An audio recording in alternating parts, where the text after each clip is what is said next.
গঙ্গাসাগরে BJP নেতা ত্রিলোকেশ ঢালি তাকে গুলি করার পর ২৪ ঘন্টা পেরিয়ে গিয়েছে, কিন্তু এখনো অধরা দুষ্কৃতীরা। পরিবারের পক্ষ থেকে ইতিমধ্যেই থানায় অভিযোগ দায়ের করা হয়েছে। রাতভর পুলিশের তল্লাশি চলেছে, কয়েকজনকে আটক করে জিজ্ঞাসাবাদ চলছে।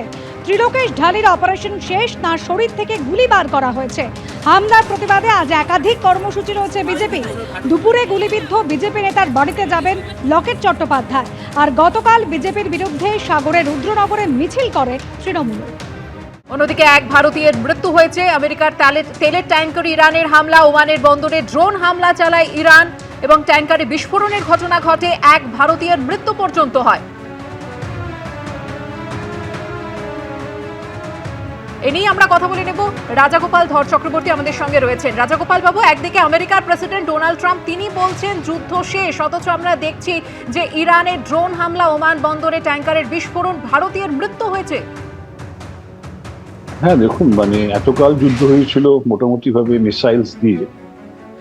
এখন ইরান, তার কাছে প্রচুর ড্রোন আছে এবং এই ড্রোনগুলো খুব কম পয়সায় তৈরি করা যায়, $20-25,000 তৈরি করা যায়।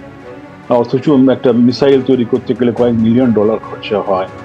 এবং একই জিনিস, এমনি ড্রোনকে আটকাতে গেলেও যে ইন্টারসেপ্টার লাগবে সেগুলোর প্রচুর খরচ আছে।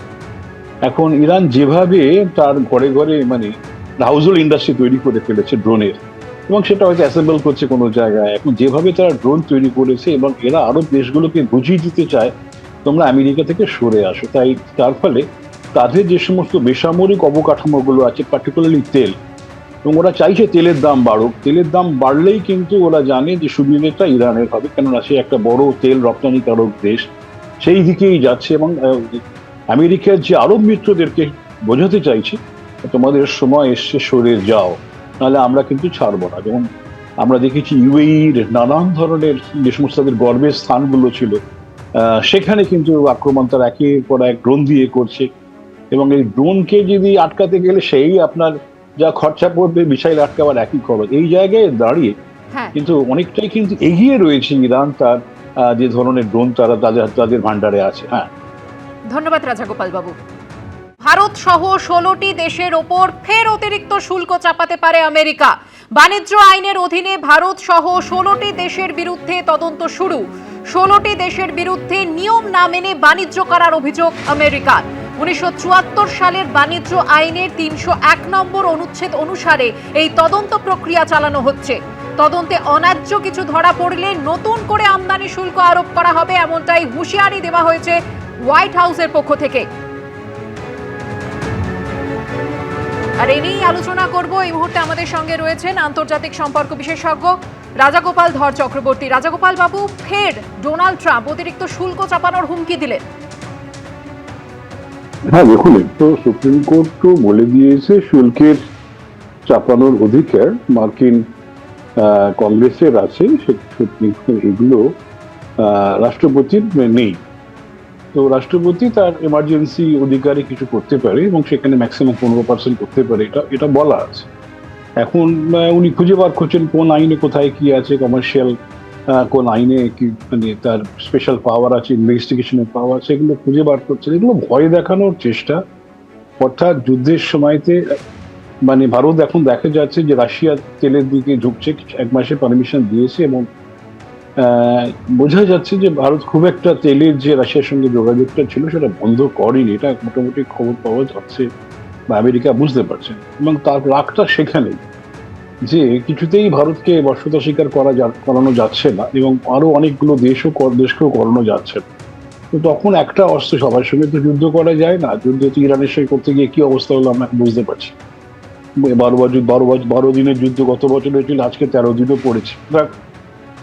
এবং যাই হোক, ব্যাপারটা হচ্ছে যে আমেরিকার লক্ষ্য হচ্ছে যে সমস্ত দেশগুলোকে নিজের কর্তৃত্বে নিয়ে আসার চেষ্টা। কিন্তু সেটা আমার মনে হয় যে সমস্ত দেশ বুঝতে পেরেছে, আরব দেশগুলো বুঝতে পেরেছে, যারা একসময় মনে করতো যে তাদের সুরক্ষার একমাত্র জায়গা হচ্ছে আমেরিকা, কিন্তু দেখা গেছে কোনো সুরক্ষা দিতে পারে। তারাও মনে করছে অন্য জায়গায় কোথায় যাওয়া যায়। সুতরাং এখন যদি শুল্ক নতুন করে চাপানো হয় তো বিকল্প ব্যবস্থাও শুরু হয়েছে। ভারত গালফ কোঅপারেশন কাউন্সিলের সঙ্গে আমাদের যথেষ্ট ভালো ব্যবসা হয়। আমরা অন্য জায়গায়, ইউরোপিয়ান ইউনিয়ন, রাশিয়া, সর্বত্রই আমরা বন্ধুত্ব ভালো সম্পর্ক রাখছি। সুতরাং এখন যে মানুষ দেশ ভীষণ ভয় পেয়ে যাবে, ট্রাম্প যতই ভাবুন না কেন, সেই জায়গায় বোধহয় আর নেই। তো সবাই বিকল্প খুঁজছে এবং আগামী দিনে একটা সঠিক বিকল্প হয়তো এসে হাজির হবে। ব্রিক্স একটা বড় বিকল্প, আমরা জানি না সেখান থেকে ভারত এখন চেয়ারম্যান, ভারত কতটা উদ্যোগ সেখানে নেয়।